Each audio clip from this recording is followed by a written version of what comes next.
African women, what's up? I want to talk to you.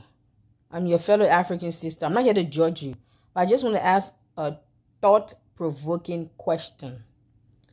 Why do we want to pay hundreds of thousands of dollars to wear Brazilian hair, Indian hair, Chinese hair? What I used to wear that with my eyes open. I refuse to go pay $400-500 to wear on somebody else's hair.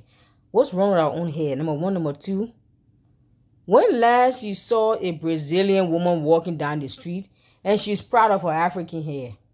When last you saw an Indian woman walking down the street and she's proud of her Indian hair and she harassing her husband or her boyfriend if he doesn't buy her African hair for $500, she won't talk to him? When last you saw Indian women walking down the street proud of their African hair and the African weave, or Brazilian women walking down the street and they're proud of their African hair and their African weave? Why are we more proud of somebody else's hair and tech and culture than we are of our own? I used to. I don't anymore.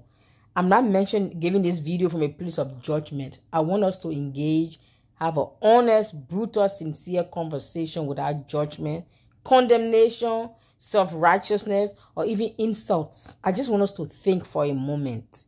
I used to. I don't do that anymore.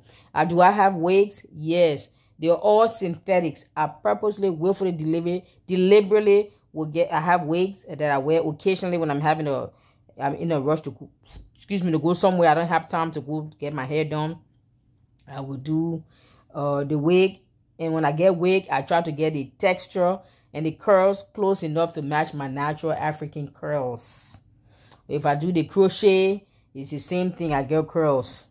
If I do weave, they're all synthetic. I refuse to pay $400-500 for somebody's dead hair or some living person who sold their hair. I refuse to pay money for that, because in the person hair lies their DNA, their family history, their family tree. If we are honest, so somebody's hair carries their DNA, their family history, their family tree, their family genetics. That's why even people who want to do witchcraft, they will quicker ask for your hair or your fingernails than your clothing. If they can't find your hair or your skin or your fingernails, they will settle for your clothes. But they much prefer your hair. Why? Your hair ties to your bloodline. For those of you who understand spiritual things, your hair, a person's hair ties to their bloodline, their DNA, their family history. So why are you, beloved, paying $300-500 for somebody else's DNA, their family history, their family tree? So that family history and family tree and DNA, if it's cursed, then you put it on your hair. So you're taking somebody problem and you put it on your own hair, literally. But all day you go from one church to the next church to break generational curse.